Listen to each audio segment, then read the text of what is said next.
தமிழகத்தில் உள்ள ரேஷன் கடைகளில் கோதுமை தட்டுப்பாடு என இபிஎஸ் குற்றச்சாட்டை முன்வைத்திருந்தார். அந்த குற்றச்சாட்டிற்கு அமைச்சர் சக்கரபாணி பதிலளித்திருக்கிறார். நவம்பர் மாதத்திற்கான கோதுமை வரும் 15ஆம் தேதிக்குள் அனுப்பி வைக்கப்படும் என அமைச்சர் சக்கரபாணி பதில் அளித்திருக்கிறார். எதிர்க்கட்சித் தலைவர் இபிஎஸ்ஸின் குற்றச்சாட்டிற்கு அமைச்சர் சக்கரபாணி பதிலளித்திருக்கிறார். நடப்பாண்டு குறுவை பருவத்தில் 13.48 லட்சம் மெட்ரிக் டன் நெல் கொள்முதல் செய்யப்பட்டுள்ளது எனவும் 1.75 லட்சம் நெல் விவசாயிகளுக்கு ரூபாய் 3249.38 கோடி வழங்கப்பட்டுள்ளது எனவும் அமைச்சர் சக்கரபாணி தரப்பிலிருந்து இபிஎஸ்ஸின் குற்றச்சாட்டிற்கு விளக்கமளித்திருக்கிறார். விவரங்களோடு இணைகிறார் நமது செய்தியாளர் பாஸ்கர். வணக்கம் பாஸ்கர். எதிர்க்கட்சித் தலைவர் இபிஎஸ்ஸின் குற்றச்சாட்டிற்கு அமைச்சர் என்ன விளக்கம் அளித்திருக்கிறார்? விவரங்கள்.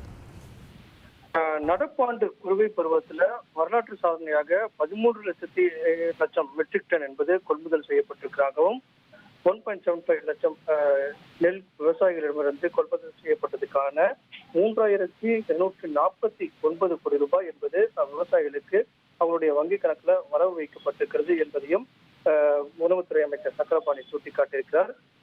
எதிர்க்கட்சி தலைவருடைய குற்றச்சாட்டுகளின் அடிப்படையில 12,573 கடைகள்ல கோதுமை கையிருப்பு இல்லை.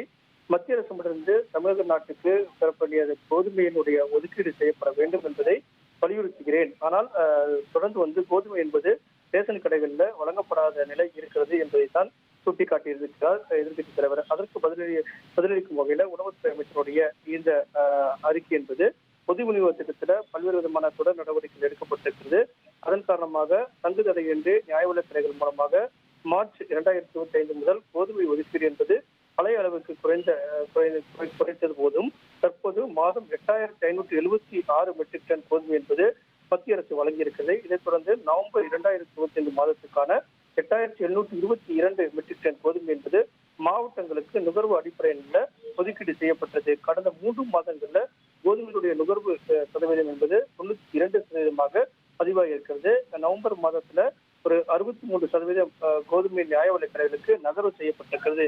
இருப்பு மற்றும் நுகர்வு அடிப்படையில் ஒவ்வொரு மாதமும் 20ஆம் தேதிக்குள் அனைத்து பொருட்களும் கடைகளுக்கு அனுப்பப்பட்டு தொடர்ந்து நுகர்வோர்களுக்கு வழங்கப்பட்டு வருகிறது.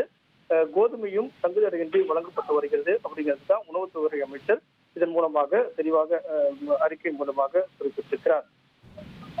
விவரங்களுக்கு